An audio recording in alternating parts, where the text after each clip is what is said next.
Hola, ¿qué tal? Gracias por brindarnos el honor de su sintonía en este último día de mayo. Arrancamos con información política, porque ayer el exgobernador del Estado de México, Alfredo del Mazo, fue expulsado del PRI luego de que la Comisión de Justicia Partidaria y la Comisión Permanente determinaron que traicionó al partido por supuestamente entregar el gobierno del Estado a Morena en las elecciones del año pasado. De acuerdo a fuentes consultadas por Milenio, para esta decisión también se valoró el comportamiento del exgobernador con el presidente López Obrador. Pese a que el anuncio aún no era dado de forma oficial, Del Mazo expresó su descontento con una carta y comunicó su renuncia al PRI, afirmando que es consecuencia del rumbo que ha tomado la dirigencia del partido a manos de Alejandro Moreno, a quien calificó de ser un mentiroso y traidor. Hubo reacción por parte de Alito. En una carta dirigida a Del Mazo, lo acusó de ser un esquirol y un esclavo político del gobierno del presidente López Obrador a cambio de impunidad y entregar a Morena el Estado de México. Y el priista no escatimó en reclamos y acusaciones, señalando al exgobernador de ser el peor candidato en la historia de la entidad, recordando los comicios de 2017 y que una vez que ganó la gobernatura se alejó del partido y de la militancia. Inclusive terminó diciendo que a Del Mazo la historia lo juzgará severamente y que permanecerá en la lista de traidores.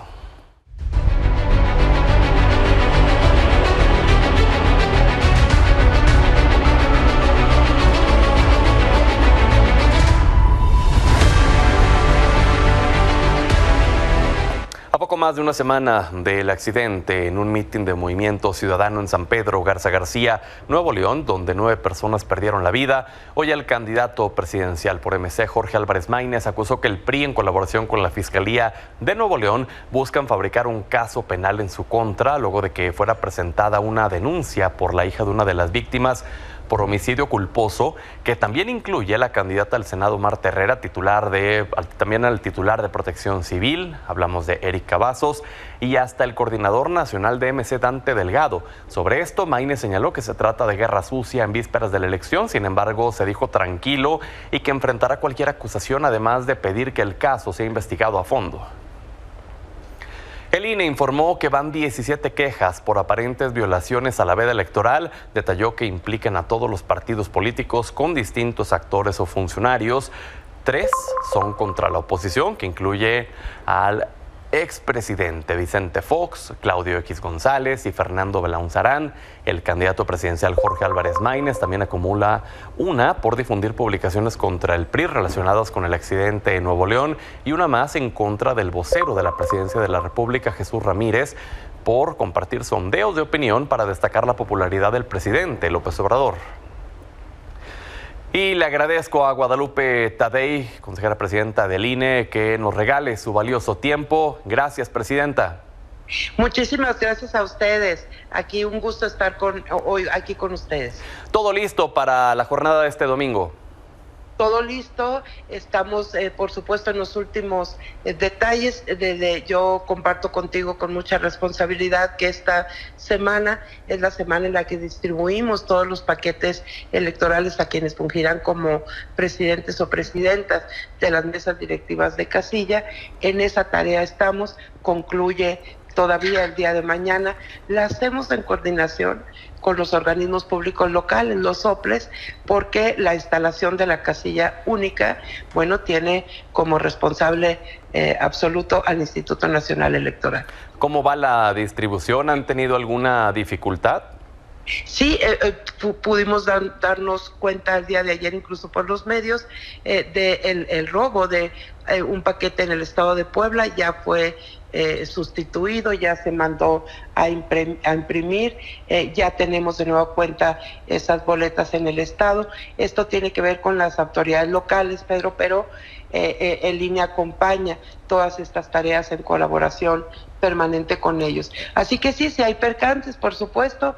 Hay lugares a donde no podemos llegar porque hay una creciente, porque hay un deslave, por lo que sea, y todo eso nos van reportando. Eso lo único que hace es decirnos en qué parte de la distribución de los paquetes vamos. A estas alturas ya vamos en el 90%, un poquito más. Esto se va actualizando de hora a hora. Vamos en tiempo, Pedro. ¿Por falta de condiciones de seguridad también? No, esas las tenemos definidas. Ya ves que desde el día de antier dimos cuenta de que llevábamos 174 casillas ya para el día de ayer confirmadas que no se van a instalar, lo que representa un porcentaje, por supuesto, muy mínimo de las 170,247 que estaban establecidas. Pero esas no entran en estos pormenores.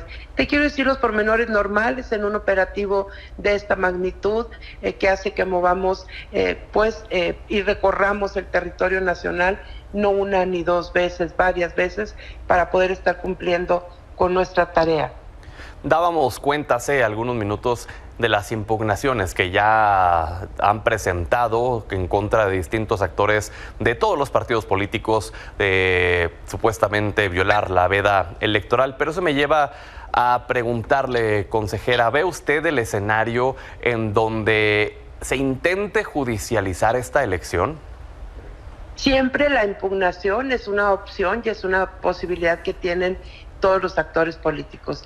El judicializar pareciera ser como algo anormal. No, lo contempla la ley, lo contemplan los procedimientos, y cualquiera que no esté conforme, que sienta que tiene alguna duda sobre alguna parte del procedimiento, no solamente en este tiempo de veda o después de la jornada electoral, sino durante todo el proceso, lo puede hacer.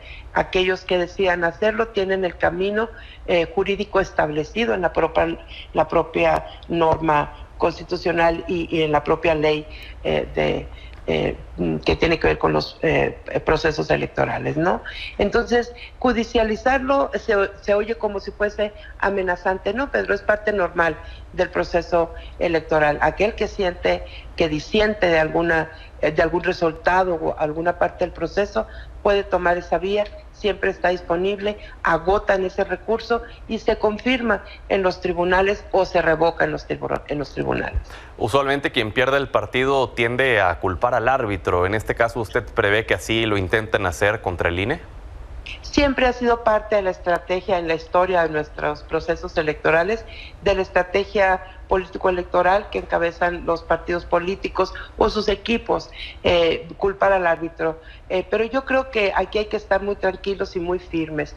Durante todo el proceso electoral, cada acto de autoridad que toma el Instituto Nacional Electoral es impugnable por todos los actores políticos. Esto va creando una definitividad en las etapas del proceso, definitividad jurídica y por supuesto procedimental. Eso hace que sea firme el camino por donde vamos. Siempre tenderán a la culpa, eso ha sido a culpar al árbitro, pero todo mundo sabemos que es parte de sus estrategias.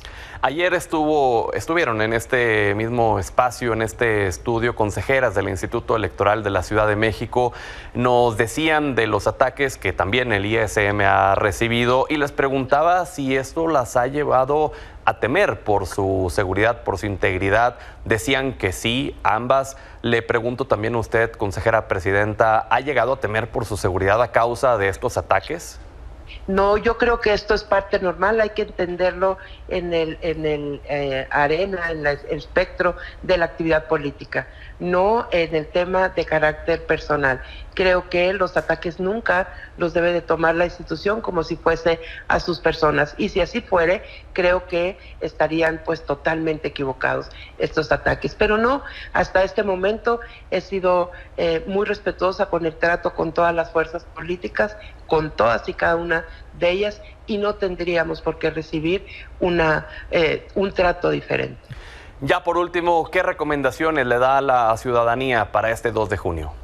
Que salgamos todos, Pedro, a votar temprano, que nos alistemos, que vayamos en familia, que vayamos con gusto, que decidamos qué queremos para enfrente, qué vemos hacia el futuro, qué proyecto de nación, estado, distrito o municipio es el que nosotros estaríamos avalando. Salgamos todos con tranquilidad, porque la participación masiva, Pedro, de todos nosotros en las urnas es lo que destierra cualquier tipo de dudas que pudieran existir en este momento sobre el proceso. Salgamos todos a votar. Gracias, presidenta. Le agradezco de nueva cuenta por su valioso tiempo y pues estemos en comunicación. Vienen días sumamente importantes para la ciudadanía. Así es, y agradezco enormemente este abrazo ciudadano, cívico y de responsabilidad compartida que hacen ustedes, los medios, con este proceso electoral. Gracias por ello y salgamos tranquilos a votar. Gracias, Presidenta Guadalupe Tadei. Hasta luego, bye. Por cierto, los resultados oficiales de la elección a jefatura de gobierno de la Ciudad de México se conocerán el miércoles 5 de junio, 3 días después de la jornada electoral, y es que la CDMX será la primera entidad de las 9 gubernaturas que se disputan que anunciará al ganador, a diferencia de las elecciones federales y de los procesos de otras entidades que realizan su conteo oficial hasta el miércoles siguiente de la votación. El Instituto Electoral de la Ciudad de México iniciará sus cómputos distritales la misma noche del 2 de junio. En más temas electorales, el Poder Judicial activó un protocolo de seguridad para los magistrados electorales que resolverán las impugnaciones y declararán la validez de las elecciones de este 2 de junio, de los cuales 22 de ellos ya cuentan con un chofer y camioneta blindada. Para designar la protección será la magistrada presidenta Mónica Soto quien gestione la protección ante el Poder Judicial. Hasta ahora, de los 5 integrantes que conforman la Sala Superior, el magistrado Reyes Rodríguez Mondragón ha sido el único que no ha solicitado seguridad. Y a 2 días de las elecciones fueron quemadas boletas electorales en el estado de Chiapas. Por la madrugada, las instalaciones del Consejo Municipal Electoral fueron incendiadas en Chicomucelo por encapuchados y cajas con paquetería electoral que iba a ser entregada al INE se perdió en el fuego. El Instituto Electoral, el de Chiapas, indicó que ya se iniciaron las diligencias para la denuncia correspondiente. Horas después, en el municipio de Totolapa, un grupo de campesinos interceptó un vehículo que transportaba boletas electorales. Los civiles retuvieron a los policías custodios y los amenazaron antes de quemar toda la papelera electoral. La Fiscalía General del Estado ya inició la investigación contra quienes resulten responsables. Vamos a Guerrero esta tarde. Familiares y amigos del candidato al municipio de Coyuca de Benítez, José Alfredo Cabrera, le dieron el último adiós a unas horas de cumplirse el plazo para nombrar a un nuevo sustituto. Javier Trujillo, cuéntanos los detalles, por favor. Hola, ¿qué tal, Pedro? Te saludo desde el puerto de Acapulco. Informarte que este día se llevó a cabo los funerales del candidato asesinado el pasado 29 de mayo en la Plaza de la Concordia, en la comunidad de Las Lomas, en el municipio de Coyuca de Benítez. Iba acompañado por un grupo de familiares, habitantes, colaboradores y amigos que participaron a lo largo de casi 40 días en la campaña donde él buscaba ser presidente municipal de Coyuca de Benítez. Sin embargo, déjame decirte que 3 hombres lo privaron de la vida, o se estaban coludidos para privarlo de la vida y así lo lograron. Este día fue sepultado en el panteón municipal de esta localidad, en la región de la Costa Grande del estado de Guerrero. Hubo palabras de aliento para la familia y le aseguraron frente a su féretro que no será abandonada la familia que él dejó desprotegida y no. Es el reporte que se tiene hasta este momento de lo que ha acontecido en esta región de la Costa Grande del estado. Buenas noches, Pedro.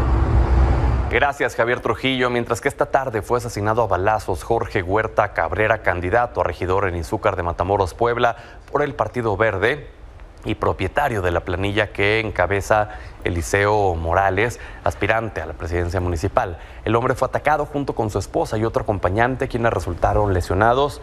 Aunque el candidato fue reanimado y trasladado al Hospital General del municipio, perdió la vida minutos después debido a la gravedad de las heridas. A través de un comunicado, el Chino Morales condenó estos hechos y dijo que se trata de una muerte que los ha golpeado de manera indescriptible, además de solicitar que se realicen todas las investigaciones necesarias para dar con los responsables. El gobierno de Estados Unidos alertó que durante las elecciones del 2 de junio pueden producirse manifestaciones que resulten violentas. El Departamento de Estado advirtió a los ciudadanos estadounidenses que se espera una fuerte presencia militar y policial. Por eso pidió a los viajeros abstenerse de participar en cualquier manifestación, pues las leyes mexicanas prohíben las actividades políticas de los ciudadanos extranjeros en el país. Conlleva su detención o hasta su deportación. Cambiemos de información. En los últimos meses, el abuso en el consumo de múltiples drogas ha provocado que cada vez más adolescentes y jóvenes sean llevados a urgencias médicas. Esto ha levantado alertas sobre la salud pública. Le agradezco a Saúl Hernández, colaborador de Milenio, que esté con nosotros. Bienvenido, Saúl. Hola, Pedro. Buenas noches. Platícanos más de esta situación, por favor, ¿qué has podido encontrar en ello?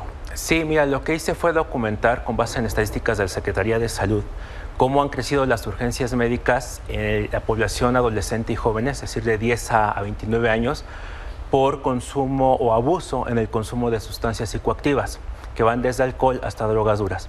Y lo que encontré es que cada vez más los jóvenes están llegando a los servicios de emergencia de salud del país, ya no por consumo de alcohol, como solía suceder antes, sino por consumo de drogas más duras, como pueden ser metanfetaminas, alucinógenos, por ejemplo, e incluso opioides. Te voy a poner un dato. En el año 2012, el 78 de cada 100 jóvenes y adolescentes que llegaban a los servicios de urgencias llegaban por haber consumido alcohol en exceso. Hoy esa proporción ya bajó el año pasado a 43 de cada 100. Y el otro porcentaje restante, es decir, ya más de la mitad, están llegando por el consumo de drogas duras. A mí me llamó mucho la atención el hecho que sea desde los 10 años. Así es. Sí, hay estadísticas que incluyen también a niños, adolescentes y propiamente a los adolescentes. A los 10 años siguen siendo niños. Así es. Y sin embargo, pues ya se tienen ese tipo de consumos. En una investigación anterior que hice para Milenio, justamente he podido documentar que hay casos de que empiezan desde 12 años ya el consumo, por ejemplo, de cristal, que es ahorita la droga que más preocupa en términos de salud pública, porque es la que se ha disparado en los últimos años. Entonces, llegan hoy en día por metanfetaminas, cristal y otras drogas. Sí, te voy a poner unos casos, ¿Sí? Son varios números, pero bueno, los resumo de la siguiente forma. Entre 2012 y 2023, el número de urgencias médicas por consumo de metanfetaminas y otros estimulantes creció de 109 casos a 1.580, es decir, aumentó más de 15 veces. El consumo, el ingreso a urgencias médicas por consumo de cannabinoides, por consumo de opiáceos y de y sedantes creció más de 200%, es decir, más de 3 veces. También tenemos un incremento en el consumo de alucinógenos por más de 108%. Y también de opiáceos de 225%. Y otra cosa muy importante, además de que se está viendo un tema de que los jóvenes están consumiendo drogas más duras y con mayor frecuencia, algo que también se está viendo es el policonsumo, es decir, la mezcla de distintas sustancias. Okay. Y lo que estamos viendo también es que están llegando más adolescentes y jóvenes a los servicios de emergencia del país por el consumo de sustancias. Y te doy el dato. Pasó de 1.045 casos en 2012 a 5.182 en 2023. Estamos hablando de un crecimiento de 396%. 396%. A mí lo que me lleva a pensar es cómo le hacen para costear esto, desde el comprar las drogas y costear el servicio de emergencias también. Sí, bueno, estos son servicios de emergencia públicos, ¿no? Son los servicios que viene de la Secretaría de Salud, que es la persona que no son derechohabientes. Ya. Entonces, estamos hablando de que pues, el servicio es gratuito. Ahora, ¿cómo costean las drogas? Lo que estamos viendo también y lo que nos cuentan los especialistas es que ha habido un abaratamiento de este tipo de sustancias, sobre todo el tema de la metanfetamina tipo cristal. Es una droga que cada vez es más barata y también es cada vez más sencilla de conseguir. ¿Cuánto cuesta? Estamos hablando de alrededor de 50 pesos. 50 pesos. Sí, y la consiguen directamente los jóvenes en su escuela. Por ejemplo, yo entrevisté a adolescentes que justamente empezaron a consumir cristal porque los dealers dentro de su secundaria se las vendían. Hasta las escuelas están infiltradas, caray. Pues bueno, vamos a estar al pendiente. Ahí tenemos el QR acá, de este lado, para que lo escanee y pueda ver la información completa. Muchísimas gracias. Muchas gracias, Pedro. Vamos a la pausa, ya regresamos. Vamos a la información internacional. Esta mañana el expresidente estadounidense Donald Trump se defendió de estos 34 cargos que lo declararon culpable por falsificación de documentos, de los que ayer fue declarado culpable, sobre el caso de la exactriz porno Stormy Daniels, considerándose inocente y que su defensa apelará el veredicto del jurado. Trump mencionó que aunque él quería testificar, no se lo permitieron. También acusó al juez a cargo del caso de llevar a cabo un proceso amañado y mencionó que la situación que enfrenta son acusaciones creadas por parte de sus rivales, incluyendo el presidente Biden. Is a case where if they can do this to me, they can do this to anyone. These are bad people. These are, in many cases, I believe, sick people. Now, I'm under a gag order, which nobody's ever been under. No presidential candidate's ever been under a gag order before. I'm under a gag order, nasty gag order, where I've had to pay thousands of dollars in penalties and fines and was threatened with jail. Y vea esto, el gobierno de Reino Unido destituyó de su cargo al embajador británico en México, John Benjamin, luego de que circulara un video donde el diplomático aparece a bordo de un vehículo apuntando y bromeando con un rifle de asalto a sus colaboradores. Según informes oficiales, el video se grabó a comienzos de año cuando el embajador se encontraba de visita en Durango y Sinaloa. Aunque se desconoce la fecha de su distribución, la embajada británica ahora señala que la misión diplomática está bajo el mando de la encargada de negocios en Ciudad de México, Rachel Brasier.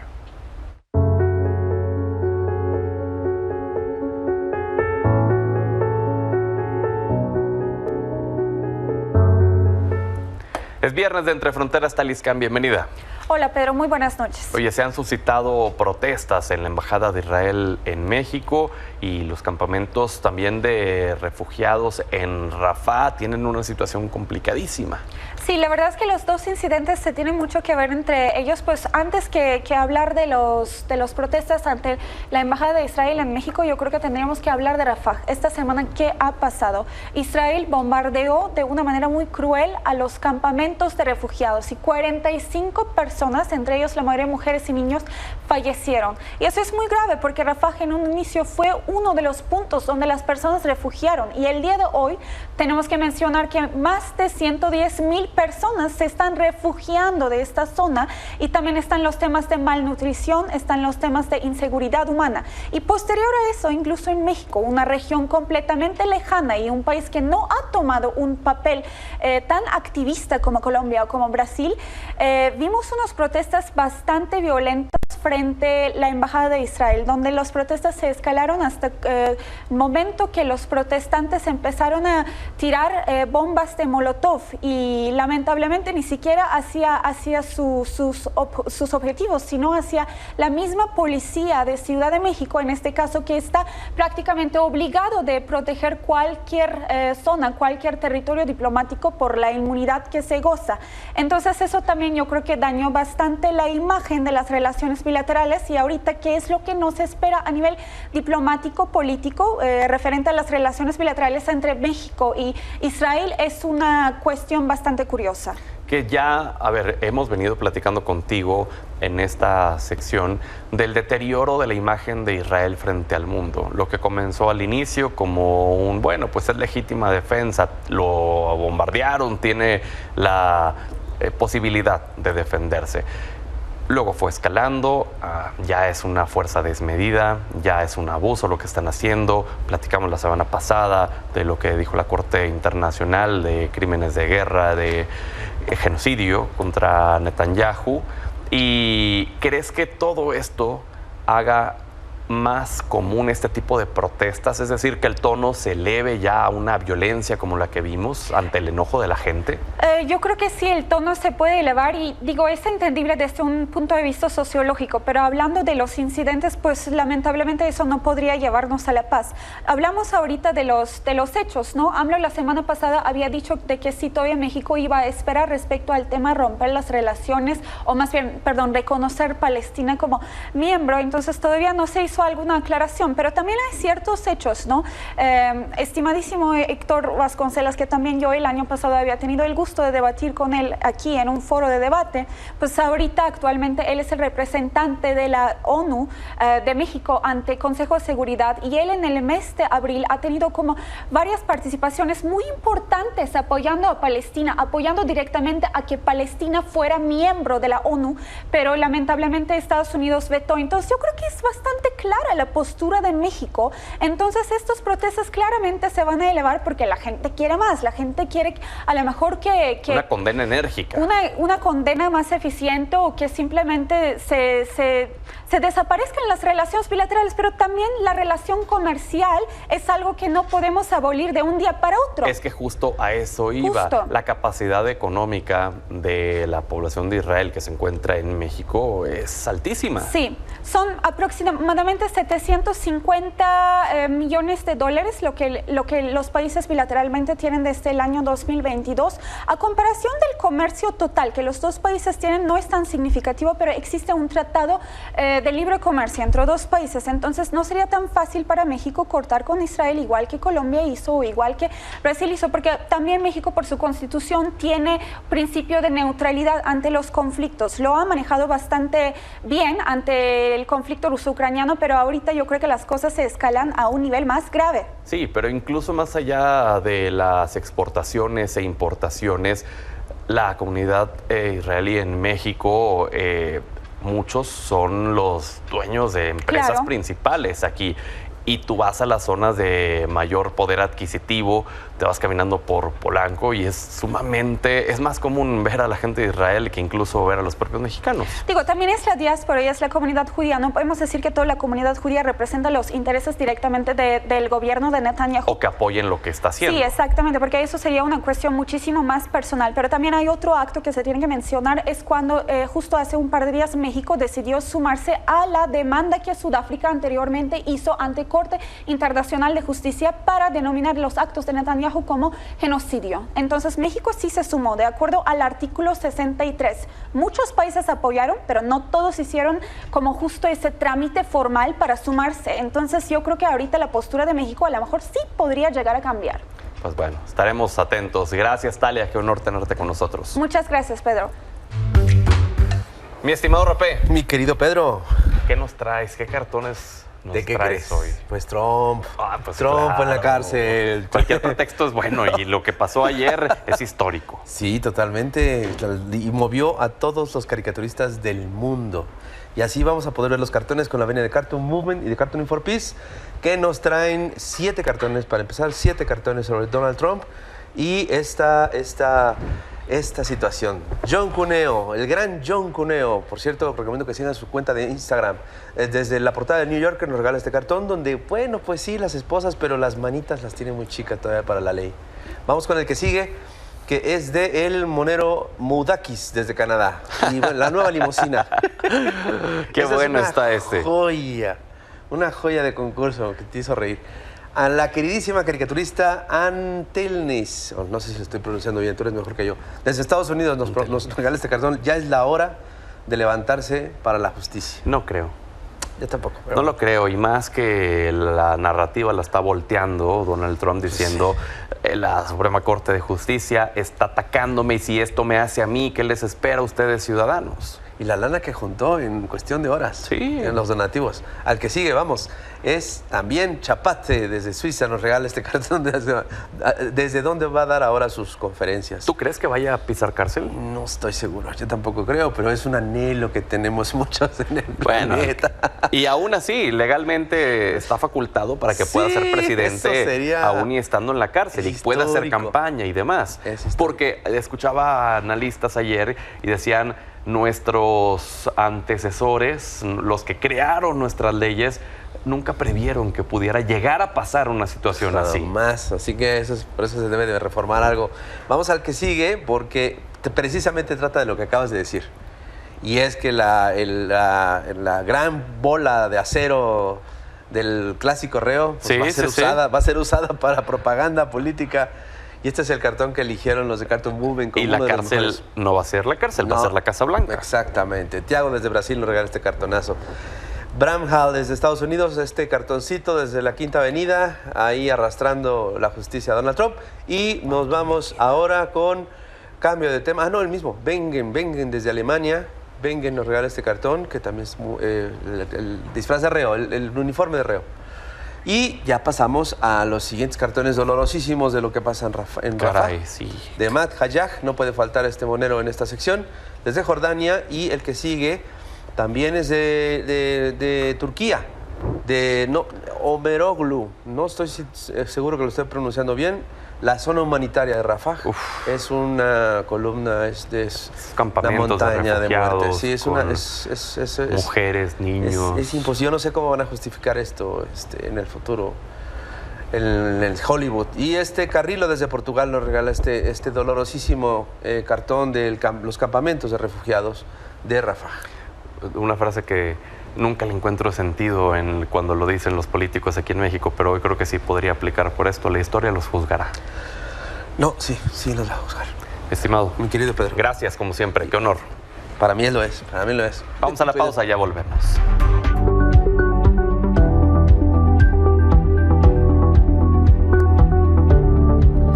Viernes de Radiografía de Negocios. Bienvenido, Jesús Hernández. ¿Qué tal, Pedro? Muy buenas noches para ti y para el auditorio. Oye, a ver, traes un tema muy interesante.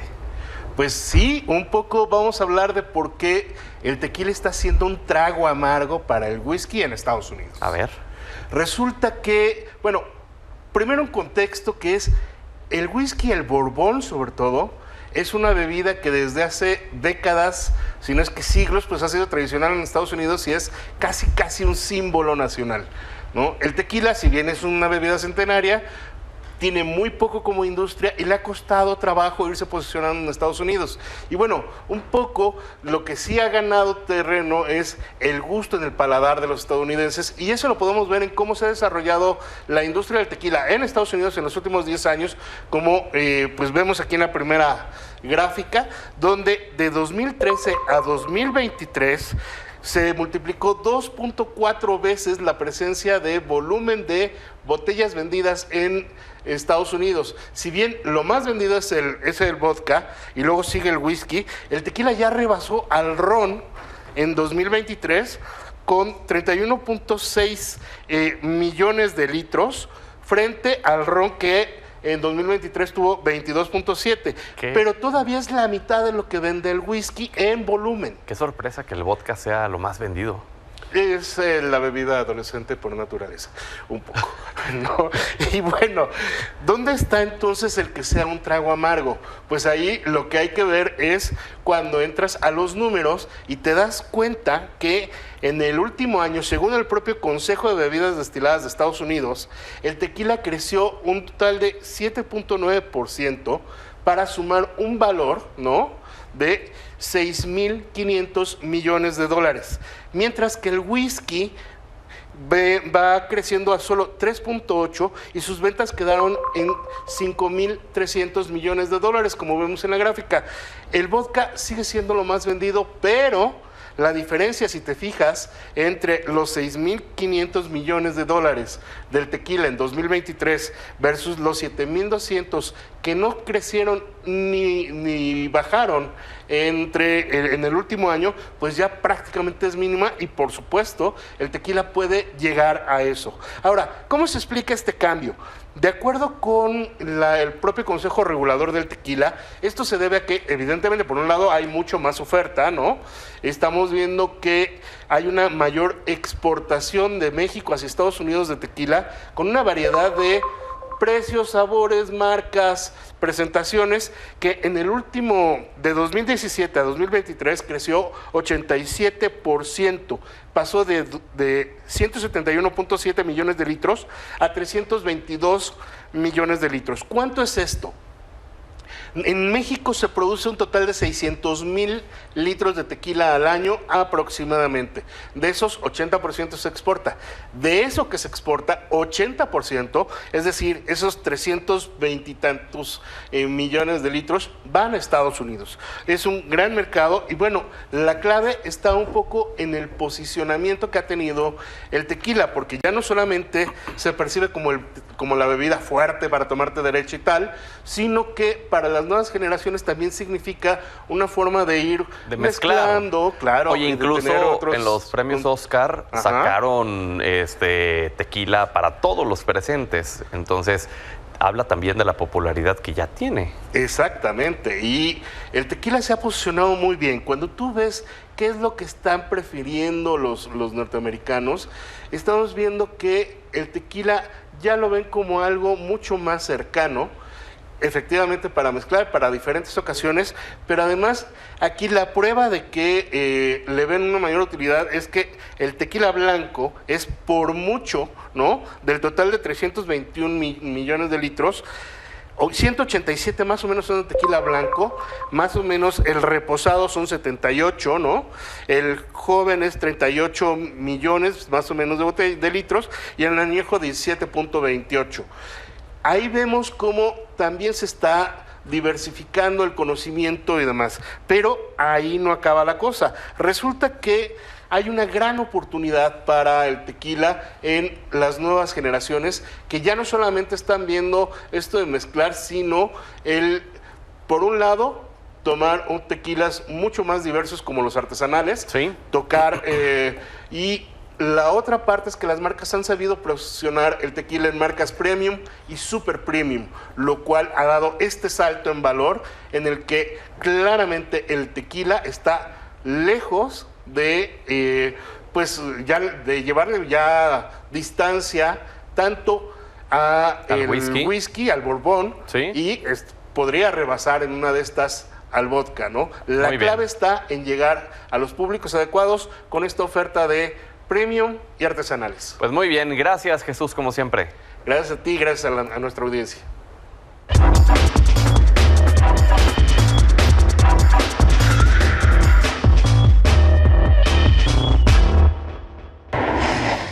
Hablemos de la industria automotriz con Axel Sánchez, coordinador editorial de Milenio Negocios, a quien saludo desde Japón. Axel, ¿qué datos nos traes de la venta de autos japoneses en México? Muy buenas noches, Pedro. Así es, estamos desde Tokio, Japón, donde pronto les traeremos nueva información de lo que surge en este país en las diferentes plataformas de Milenio. Pero antes te comento la importante relación que existe entre México y Japón en la industria automotriz. Tan solo entre enero y abril de este año se han vendido más de 29,700 unidades en México, armadas desde aquí, desde Japón, justamente 25% más de lo que se hizo en igual periodo del año pasado. Importantes marcas de gran relevancia en el mercado se hacen desde esta parte del planeta. Justamente una de las importadoras más importantes de autos japoneses es Mazda, que representa más del 30% de las importaciones. Y luego vemos a Nissan, que junto con Mazda representan más del 60% de las importaciones de autos japoneses. Estos vehículos de alta tecnología pues también representan innovación para nuestro país, pero pronto les traeremos más información de lo que se hace de este lado del mundo, Pedro. Gracias, Axel. Saludos hasta Japón. Muy buenas noches. Y gracias a usted por habernos brindado el honor de su sintonía. Lo invitamos a que este domingo no se pierda la transmisión especial, desde el sábado en la noche, sobre esta jornada electoral del 2 de junio. Buenas noches.